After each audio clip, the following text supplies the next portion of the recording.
بالله من الشيطان الرجيم بسم الله الرحمن الرحيم إن الإنسان خلق هلوعا إذا مسه الشر جزوعا وإذا مسه الخير منوعا۔ واقعی انسان کم حوصلہ پیدا کیا گیا ہے، جب اسے تکلیف پہنچتی ہے تو گھبرا اٹھتا ہے، اور جب اس کو خوشحالی نصیب ہوتی ہے تو بڑا ہی بخیل اور خیر خیرات سے منع کرنے والا بن جاتا ہے۔ یہ سورہ معارج کی 19، 20 اور 21 نمبر کی آیتیں ہیں۔ اس میں اللہ تعالیٰ انسان کی جو خلقت ہے اس کے تعلق سے بیان فرما رہے ہیں کہ انسان کو ہم نے جو پیدا کیا ہے اس میں کم حوصلہ ہے، اور اس میں کنجوسی اور بخیلی ہے، اس میں حرص ہے، کم ہمتی ہے، یہ ساری کمزوریاں اس کے اندر موجود ہیں۔ تو اس کا مطلب یہ نہیں نکلتا، کوئی یہ شک نہ کرے کہ جب یہ کمزوریاں ہیں اور یہ اس کی پیدائش ہی میں ہیں تو پھر اس سے اگر کوئی قصور ہو اور غلطی ہو تو پھر یہ مجرم کیسے کھڑا کیا جائے گا۔ اس کے برخلاف اگر آپ دیکھیں تو انسان میں اللہ تعالیٰ دونوں قسم کی یعنی خیر اور شر کے مادے رکھے ہیں، خیر اور صلاح بھی ہے، شر اور فساد بھی ہے۔ فَأَلْهَمَهَا فُجُورَهَا وَتَقْوَاهَا فرمایا اللہ تعالیٰ نے سورہ شمس میں، یعنی ہم نے اس میں تقویٰ بھی رکھا ہے اور فجور بھی رکھا ہے، گناہ کا جو پہلو ہے وہ بھی ہے اور تقویٰ بھی ہے، اللہ سے ڈرنے کا پہلو ہے وہ بھی ہے۔ اس کے مادے میں اللہ تعالیٰ نے یہ بات رکھی ہے، اس کی فطرت میں، اس کی جبلت میں اللہ تعالیٰ نے یہ بات رکھ دی ہے کہ دونوں چیزیں رکھی ہیں، اور پھر اس کو عقل، ہوش اور شعور دے کر پیدا فرمایا۔ ایسا ہی جانوروں کی طرح پیدا نہیں فرمایا کہ وہ کچھ سوچ سمجھ ہی نہیں سکتے ہیں، بلکہ عقل دی اس کو، جو اس کے یعنی دیگر مخلوقات سے امتیاز کرتی ہے، اس کو ممتاز کرتی ہے۔ اس کے علاوہ اللہ تعالیٰ نے اس کی ہدایت کے لیے بہترین سامان مہیا فرمائے، آسمانی کتابیں بھیجی اس کی ہدایت کے لیے، اور نبیوں کو بھیجا گیا، نبیوں کا سلسلہ قائم کیا گیا۔ وہ آ کر بتاتے گئے کہ جو کام تم کر رہے ہو اس کا انجام کیا ہے، سارے کاموں کے انجام انہوں نے بتائے۔ تو اب اگر آزادی دے دی گئی ہے انسان کو، اور پھر عقل و ہوش و حواس بھی دے دیے گئے ہیں، اس کو ہدایت بھی کر دی گئی ہے، اور دونوں قسم کی باتیں اس کی طبیعت میں، اس کی مزاج میں رکھ دی گئی ہیں، اب اس سے کہا گیا ہے کہ تمہیں اختیار ہے، تم جس کو چاہو اختیار کر لو اپنی پسند سے۔ تو اس میں یعنی جو انسان جو چیز کو اختیار کرے گا تو اس کو دیکھنا چاہیے کہ وہ صحیح ہے یا درست ہے یا نہیں ہے، اور اگر غلط ہے تو پھر اس کو فوراً اس کی اصلاح کر لینی چاہیے۔ یہ تمیز اللہ تعالیٰ نے اس کو عطا فرمائی ہے، لیکن اللہ تعالیٰ فرما رہے ہیں کہ یہ عام طور پر انسان یہ تمیز نہیں کرتا اور اپنے اختیارات کا غلط استعمال کرتا ہے، سوائے کس کے؟ الا المصلین فرمایا، سوائے ان نمازیوں کے جو ہمیشہ اہتمام کے ساتھ اپنی نمازیں ادا کرتے ہیں۔ اس کے بعد اللہ تعالیٰ مومنین کے اوصاف بیان فرما رہے ہیں، الذین هم علی صلاتہم دائمون، جو نمازوں کے لیے ہمیشہ اہتمام کے ساتھ اپنی نمازیں ادا کرتے ہیں، قضا تک کی نوبت نہیں آنے دیتے۔ اس کے بعد تقریباً 10-11 اوصاف اللہ تعالیٰ مومنوں کے بیان فرمائے ہیں اس میں۔ اس کے بعد پھر وہ اوصاف کے بیان کرنے کے آخر میں ایک بات یہی لائے ہیں کہ والذین علی صلاتہم یحافظون فرمایا۔ یہاں پر دائمون کہا پہلے، صلاتہم دائمون، اس کے بعد کئی ایک مومنین کے اچھے اچھے کام جو کرتے ہیں وہ، اس کے بعد پھر سے نماز کا ذکر۔ تو یہاں پر یعنی دو نمازوں کے بیچ میں بہت سی چیزوں کا ذکر یہاں پر لایا ہے اللہ تعالیٰ نے۔ اس کا کیا مطلب ہے؟ ایک چیز تو سب سے پہلے اللہ تعالیٰ جو انسانوں کی خصلتیں بیان فرمائے ہیں، بری خصلتیں، اس کے فوراً بعد یہ فرمایا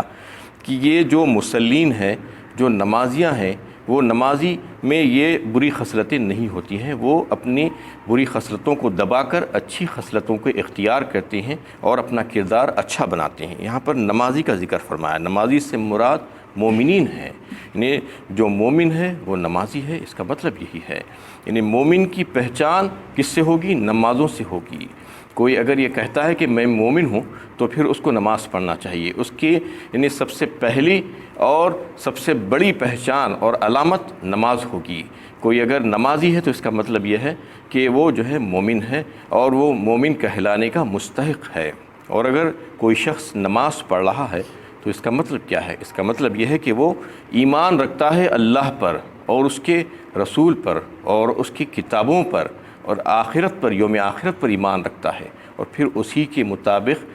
اپنے اعمال کو اختیار کرنا چاہتا ہے، اس وجہ سے وہ نماز ادا کر رہا ہے۔ اس کا مطلب یہی ہوتا ہے، کوئی نماز پڑھ رہا ہے تو اس کا ایمان بھی ہے ان تمام چیزوں پر، اور پھر اس پر عمل کرنا چاہ رہا ہے، اس وجہ سے وہ کوشش شروع کر دیا ہے کہ نماز شروع کر دی۔ نماز کے تعلق سے بے شمار احادیث ہیں نماز کی فضیلت میں۔ نماز مومن کی معراج ہے، فرمایا، دین کا ستون ہے۔ نماز پہچان ہے ایک بندے مومن کی، اور کفر اور ایمان کے بیچ میں فرق کرنے والی کوئی چیز اگر ہے تو نماز ہی ہے۔ نماز مومن کی شان ہے، لیکن اتنی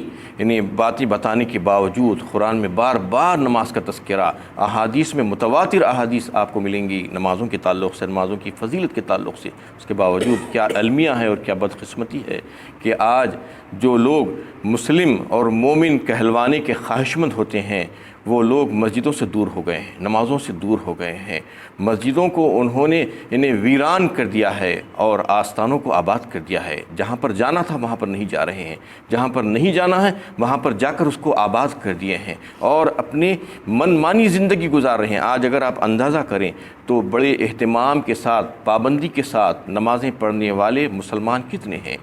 صرف 2 سے 3% مسلمان ہی ہیں جو اہتمام کے ساتھ نمازوں کو ادا کرنے والے ہیں، نمازوں کو قائم کرنے والے لوگ ہیں۔ نماز پڑھنا کہیں پر نہیں کہا گیا ہے، نماز کو قائم کرنا کہا گیا ہے، تو نمازوں کے قائم کرنے والے صرف 2 سے 3% مسلمان ہی ملیں گے آپ کو، ورنہ بہت سے مسلمان اپنی مرضی سے، اپنی خواہش سے، اپنی سہولت سے نماز پڑھتے ہیں۔ دیکھتے ہیں آپ کہ کئی وقت ایسا ہوتا ہے کہ لوگ ایک نماز کو آ گئے، 2 نماز کو آ گئے، کبھی مغرب کی نماز پڑھ لی تو کبھی کوئی فجر کی نماز پڑھ لی، کبھی کوئی عشاء کی نماز پڑھ لی، یا کوئی تو ایسے ہوتے ہیں جو جمعہ کو آ جاتے ہیں مسجد میں، جمعے کی نماز بڑے اہتمام کے ساتھ پڑھتے ہیں۔ آج جمعہ ہے، یہ کہا جاتا ہے کہ جمعہ ہے تو صرف جمعے کو نماز پڑھنا ہے، مسلمانوں کو روزانہ نماز پڑھنا ہے۔ کوئی تو ایسے ہوتے ہیں جمعے کو بھی نہیں پڑھتے، عیدین میں حاضر ہو جاتے ہیں، سال میں ایک بار 360 کی جو کہتے ہیں، سال میں ایک بار آ جاتے ہیں۔ تو یہ معاملہ آج مسلمان آج اپنا لیے ہیں، جبکہ اندازہ کرنا چاہیے کہ نماز کیسی عبادت ہے، کتنی اہم ترین عبادت ہے۔ وہ اس وجہ سے جو ہے اللہ تعالیٰ نے اس کو روزانہ قائم فرمایا ہے۔ روزانہ کوئی عبادت نہیں ہے آپ کے لیے، آپ اندازہ کیجئے، آپ دیکھیے کہ روزانہ دوسری ساری عبادتوں کو جو ہے روزانہ نہیں رکھا ہے اللہ تعالیٰ نے۔ نماز ہی ایسی ہے جو روزانہ 5 وقت آپ کے اوپر فرض کی گئی ہے، اور پھر بالغ ہونے سے لے کر موت تک کا اس میں کوئی چھٹی نہیں ہے۔ دیگر عبادتوں کے تعلق سے آپ دیکھیں تو پتہ چلے کہ دیگر عبادتیں کوئی سال میں ایک بار ہے تو کوئی عمر میں ایک بار ہے۔ جیسا روزے ہیں، سال میں ایک بار 1 مہینے کے روزے فرض کیے گئے ہیں، ہر مہینہ یا ہر دن تو روزہ نہیں ہے۔ ویسے ہی جو ہے اس میں کچھ رعایتیں بھی رکھی گئی ہے کہ مسافر ہے یا بیمار ہے تو اس کو بعد میں رکھنے کی اجازت ہے،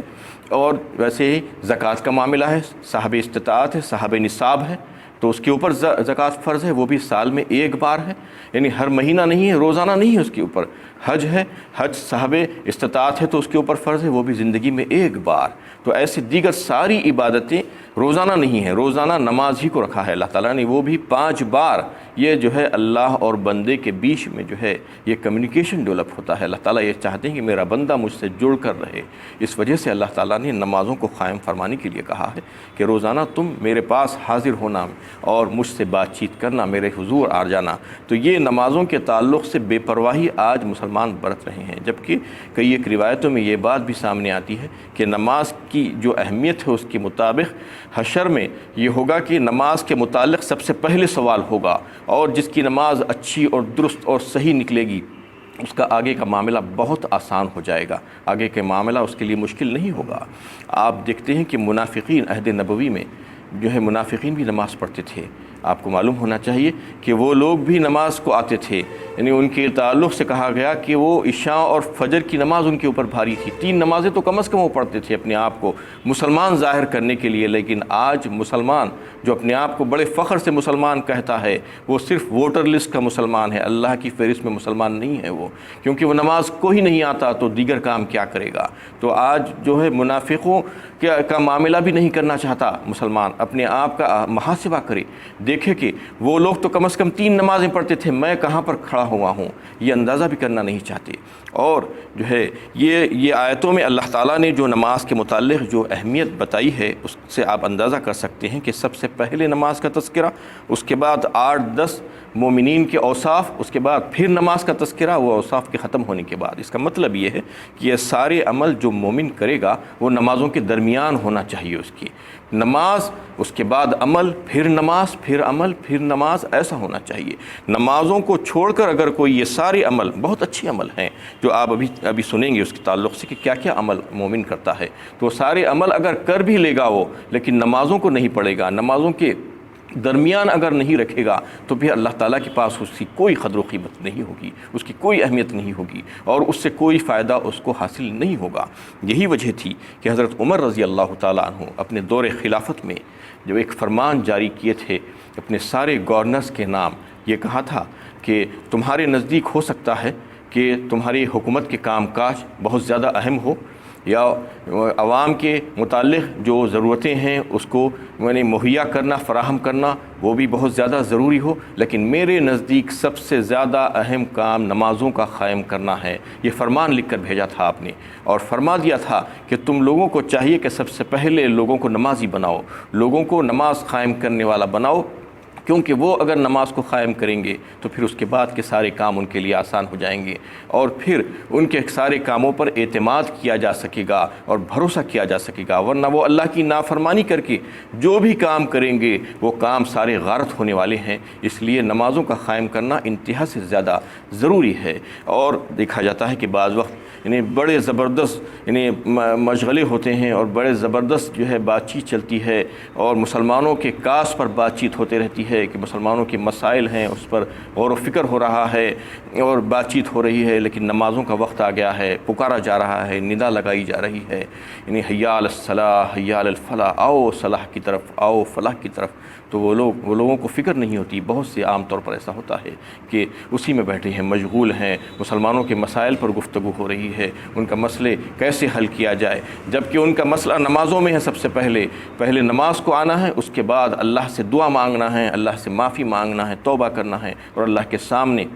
وہ مسئلے کو رکھنا ہے، اس کے بعد پھر غور و فکر کرنا ہے، اس کے اسباب کو تلاش کرنا ہے۔ یہ نمازوں کو چھوڑ کر اسباب کو تلاش کرنے بیٹھ جاتے ہیں، اور شیطان ان کو ورغلا دیتا ہے، یہ کہتا ہے کہ یہ بہت اہم کام ہے، یہ صلاح کا ضامن ہے، وہ نماز صلاح کی ضامن نہیں ہے، یہ کہہ کر ان کو وہیں پر رکا دیتا ہے۔ دیکھتے ہیں آپ کتنے لوگ بڑی بڑی باتیں کرتے ہیں، بیٹھ کر گفتگو ہو رہی ہے، ایسی اسلام پر گفتگو ہوتی رہتی ہے جبکہ نماز کی پابندی نہیں ہے، اذان ہو رہی ہے، جماعت ٹھہر رہی ہے، لیکن نماز کے لیے آنا نہیں چاہتے۔ سورہ مومنون 18ویں پارے میں بھی اللہ تعالیٰ نے کم و بیش ایسا ہی مضمون بیان فرمایا ہے، اس میں بھی نماز، اس کے بعد دیگر مومن کے جو صفات ہوتے ہیں، اوصاف ہوتے ہیں، اس کا تذکرہ، اس کے بعد پھر آخر میں پھر نماز کی حفاظت، اور اس میں تھوڑے سے مضمون کی تھوڑے سے اختلاف کے ساتھ یہی ایسی ہی باتیں وہاں پر بھی بیان فرمائی گئی ہے۔ اس کا مطلب یہی ہے کہ نماز سب سے ضروری چیز ہے، یعنی کہنے سے اور سننے سے کچھ نہیں ہوگا، بلکہ اس پر عمل کرنے والا بننا ہوگا ہم کو، اور یہ ساری باتیں اور سارے کام ہمارے ضائع ہو جائیں گے اگر ہم نماز نہیں پڑھیں گے، اور دیگر بہت سے کام کر لیں گے، جیسا کہ اس میں اللہ تعالیٰ نے فرمایا ہے بہت سے اوصاف ہیں مومنوں کے، وہ اس کو اختیار کرے، لیکن نمازوں کے بیچ میں اختیار کرے، نمازوں کا نظام پہلے قائم کرے، اس کے بعد پھر وہ کام کرنے والا بن جائے۔ اس کے بعد اللہ تعالیٰ فرماتے ہیں کہ کیا کیا کام ہے جو مومن کرتا ہے۔ الذین هم علی صلاتہم دائمون، فرمایا مداومت کرتا ہے۔ اس کا مطلب مفسرین نے یہ لکھا ہے کہ وہ التفات نہیں کرتا نماز میں کسی طرف بھی، بالکل ایک سوئی کے ساتھ، توجہ کے ساتھ، خشوع و خضوع کے ساتھ نماز کو ادا کرتا ہے، یعنی جب آ جاتا ہے اللہ کی بارگاہ میں تو کسی کی طرف توجہ نہیں رہتی اس کی، بس یہ سوچتا ہے کہ میرا اللہ مجھ کو دیکھ رہا ہے، میں اللہ کو دیکھ رہا ہوں، یہ کیفیت اس کے اوپر طاری ہو جاتی ہے۔ وَالَّذِينَ فِي أَمْوَالِهِمْ حَقٌّ مَّعْلُومٌ لِلسَّائِلِ وَالْمَحْرُومِ، اور جن کے مال میں حصہ مقرر ہے، مانگنے والوں کے لیے بھی اور نہ مانگنے والوں کے لیے بھی۔ اس کا مطلب کیا ہے کہ ایک تو دونوں طرح کے صدقات اس میں شامل ہو سکتے ہیں، صدقات واجبہ بھی، صدقات نافلہ بھی۔ اس میں سے اللہ تعالیٰ فرما رہے ہیں کہ وہ لوگ جو مانگ رہے ہیں ان کا بھی حصہ ہے تمہارے مالوں میں، اور جو نہ مانگ رہے ہیں ان کا بھی حصہ ہے۔ مانگ رہے ہیں کا مطلب یہ نہیں ہے کہ چمٹ چمٹ کر جو فقیر مانگتے ہیں، جو پیشہ ور بھیک مانگنے والی، وہ نہیں، بلکہ ایک ضرورت مند اپنی ضرورت کا کبھی کسی کے سامنے اظہار کرتا ہے اور اس سے مدد چاہتا ہے، تو اس کا مطلب یہ ہے کہ وہ مانگنے والا ہے، اس کا بھی حصہ ہے۔ اور نہ مانگنے والے کون ہیں؟ جو یعنی اپنی غیرت ان کی گوارا نہیں کرتی کہ کسی کے سامنے منہ کھولے اور اپنی ضرورت کا اظہار کرے، ان کی خودداری ان کو جو ہے آگے بڑھنے نہیں دیتی، حالانکہ وہ ضرورت مند ہوتے ہیں، پریشان حال ہوتے ہیں، بے روزگار ہوتے ہیں کبھی، یا کبھی ان کا روزگار چھن جاتا ہے، یا کبھی ایسا ہوتا ہے کہ ان کے ساتھ کوئی آفت پریشانی ان کے اوپر مبتلا ہو جاتے ہیں، کوئی محتاجی اس کی وجہ سے ہو جاتی ہے کہ وہ اپنی ضروریات کی تکمیل نہیں کر پا رہے ہیں، اپنے اور اپنے اہل و عیال کی، یا ان کے کاروبار میں یا نوکری میں کوئی آفت آ جاتی ہے، خسارہ ہو جاتا ہے، نقصان ہو جاتا ہے، تو ایسے تمام لوگوں کو معلوم کر کے ان کی بھی امداد کرنا چاہیے۔ اللہ تعالیٰ یہ فرما رہے ہیں ان کا بھی حق تمہارے مالوں میں ہے، صرف مانگنے والوں کو ہی نہیں دے دینا، بلکہ نہ مانگنے والوں کو تلاش کر کے ان کے چہروں سے، ان کے قیافوں سے پہچان کر ان کی بھی امداد کرنا۔ اس میں جو ہے زیادہ تر اغلب بات یہ نظر آتی ہے کہ زکوٰۃ کے علاوہ یہ مد ہے جو نفلی صدقات جسے کہا جاتا ہے کہ زکوٰۃ تو ضروری ہے، وہ تو دینا ہی ہے، جیسا کہ فرض نماز انسان پڑھتا ہے ویسا ہی فرض صدقہ ہے، وہ دینا ضروری ہے، جس کو اللہ تعالیٰ نے بہت ہی کم مقرر فرمایا ہے، 2.5%۔ اس کے علاوہ ضروریات کی تکمیل کے لیے دیگر مستحقین کی نفلی صدقات کو بھی دینا چاہیے، جس میں سے یہ بھی ہے، اور قرض حسنہ کی بھی بات آتی ہے، اور دیگر کاموں میں بھی جو زکوٰۃ کے مد سے جو ہے، جس میں سے جو ہے پیسہ نہیں دیا جا سکتا، مساجد کے بنانے کے سلسلے میں، مدرسوں کے بنانے کے سلسلے میں، قرآن کی نشر و اشاعت کے سلسلے میں، دیگر بہت سے ایسے کام ہیں جس میں زکوٰۃ کا پیسہ استعمال نہیں کیا جا سکتا، جو اس کے علاوہ جو نفلی صدقات ہیں اس میں سے انسان جو ہے اور مزید نکالنا چاہیے اللہ کی راہ میں۔ وآخر دعوانا الحمدللہ۔